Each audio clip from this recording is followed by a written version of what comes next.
है 327 चपरासी पद के लिए 3,23,000 आवेदन, जिसमें से 1132 पीएचडी के अभ्यर्थी। विदेशी भाषा में शिक्षा प्रणाली का यह परिणाम है। महोदय, भाषा कोई बुद्धिमत्ता का प्रतीक नहीं, एक अभिव्यक्ति का माध्यम होता है, चीजों को बेहतर समझने का माध्यम होता है। जब हम रोजगार की बात करते हैं तो रोजगार की सबसे पहली मूलभूत आवश्यकता होती है, वो है योग्यता। विदेशी भाषा में शिक्षा प्रणाली छात्रों को रट्टू तोता बना देती है, महात्मा गांधी जी का विचार था। जब हम रोजगार की बात करते हैं तो जब योग्यता देखते हैं तो उनमें जो कौशल विकसित होना चाहिए, उनमें जो प्रवीणता विकसित होनी चाहिए, उनमें जो स्किल डेवलप होने चाहिए, वो विदेशी भाषा में संभव नहीं हो पाता और विद्यार्थी पढ़ाई में भी रुचि नहीं रखते हैं। और इस समय इस बात की चर्चा भी हो रही है कि इंजीनियर मेडिकल जैसी पढ़ाई भी भारतीय भाषाओं में हो, मातृभाषा में हो, क्योंकि उससे वो चीजों को बेहतर तरीके से समझ सकते हैं। जब हम बात करते हैं वर्तमान दौर में भारतीय परिप्रेक्ष्य में भारतीय भाषाओं में, तो लोकल फॉर वोकल को प्रमोट किया जा रहा है। जहां लोकल फॉर वोकल की बात होती है, अगर किसी भी क्षेत्र में कोई उद्योग खुलता है तो वहां के क्षेत्रीय भाषाई लोगों को ही प्राथमिकता दी जाएगी, जिससे रोजगार सृजन होगा। तीसरी बात, जब भारतीय भाषाओं की बात हो रही है तो भारतीय भाषाओं की जननी संस्कृत भाषा, जिसे एकमात्र वैज्ञानिक भाषा की उपाधि दी गई है, यहाँ तक कि कृत्रिम बुद्धिमत्ता एआई के लिए भी उपयुक्त संस्कृत भाषा समझी गई है। उसमें लाखों श्लोक, ऋचाओं, सूत्रों को अगर उस पर वैज्ञानिक शोध होता है, नवाचार की बात होती है, तो रोजगार सृजन कर सकता है। उदाहरण के तौर पर महोदय, 40 लाख की आबादी वाला इजराइल, वहां की 2000 वर्षों से मृतक भाषा हिब्रू भाषा पर जब वैज्ञानिक शोध, नवाचार की बात की गई तो आधे दर्जन से ज्यादा नोबेल पुरस्कार हुए और अनंत वहां पर रोजगार सृजन की बात हुई।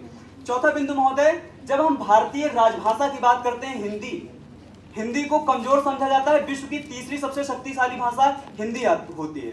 जब कोई एमएनसी भारत में आएगी तो रोजगार के सबसे पहले जो चरण है, सबसे पहला चरण है कि संचार कौशल होना चाहिए, और दूसरा जो चरण है, संचार कौशल से उत्पादकता बढ़ेगी महोदय, और उत्पादकता से रोजगार सृजन होगा।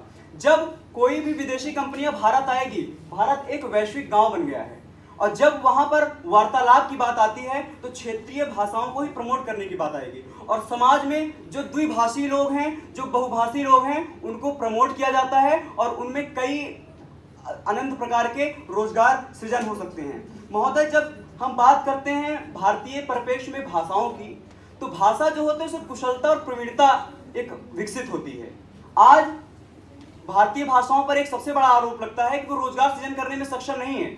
जब भारतीय भाषाओं में रोजगार सृजन को जोड़ा जाएगा तो जो एक भाषाई द्वंद्व इस समय हुआ है, वो भाषाई द्वंद्व भी अब खत्म हो जाएगा। जापान जैसे देश में, जहां पर आधुनिक वैज्ञानिक व्यवस्थाओं में भी केवल अनुवादन जो है वहां के क्षेत्रीय भाषाओं में होता है। धन्यवाद। वक्ता से प्रश्न आमंत्रित हैं। महोदय, आपने आते ही अपना नाम बता दीजिए। स्लॉट संख्या 13 और विपक्ष के वक्ता किसी का हाँ महोदय, आपने आते ही एक उदाहरण दिया, और उदाहरण में आपने बताया कि एक भर्ती आई है चपरासी पद की, जिसमें ढेर सारे आवेदन हुए हैं, और आप कहते हैं कि इसका मूल कारण ये है क्योंकि विदेशी भाषा से पढ़ाई होती है। लेकिन मेरा प्रश्न ये है कि भर्ती तो सीमित है, अगर वो पढ़ाई हिंदी भाषा में हो जाती है, किसी भी भारतीय भाषा में हो जाती, तो क्या पद की जो संख्या है वो बढ़ जाती? धन्यवाद प्रश्न के लिए। मैं 3-2-1 के साथ प्रश्नोत्तरी का समय 3-2-1। महोदय, पहली बात, मैं विदेशी भाषा की बात जो कर रहा हूँ, विदेशी भाषा जो है वो कोई एक बुद्धिमत्ता का प्रतीक नहीं होता है। उदाहरण के तौर पर आज इंजीनियरिंग की पढ़ाई को एक हास्यास्पद तरह से लिया जाता है, क्योंकि 4 वर्ष के बाद जब वो नौकरी ढूंढते हैं, नौकरी नहीं मिलती है, और ये पाया गया है कि 3 से 7% इंजीनियरिंग के विद्यार्थी केवल नौकरी लायक होते हैं, क्योंकि जो इनके स्किल डेवलप होने चाहिए वो स्किल उनमें डेवलप नहीं हो पाती है। उसका एक कारण यह है, अगर हम बात करें गणित या विज्ञान में, रसायन विज्ञान में हमको पीरियोडिक टेबल पढ़ाया जाता है, अंग्रेजी भाषा में नहीं। हमारे आचार्य जी ने जब उस भाषा को बहुत सरल शब्दों में मातृभाषा में समझाया, कहने का तात्पर्य यह है कि वैज्ञानिक जैसे रविन्द्रनाथ टैगोर जी का विचार था कि विज्ञान को जन सुलभ बनाया जाता है केवल मातृभाषा में।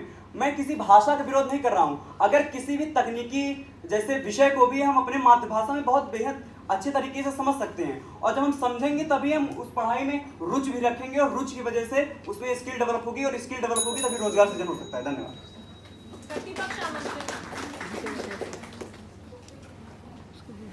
सभी को मेरा नमस्कार। आप मुझे पहला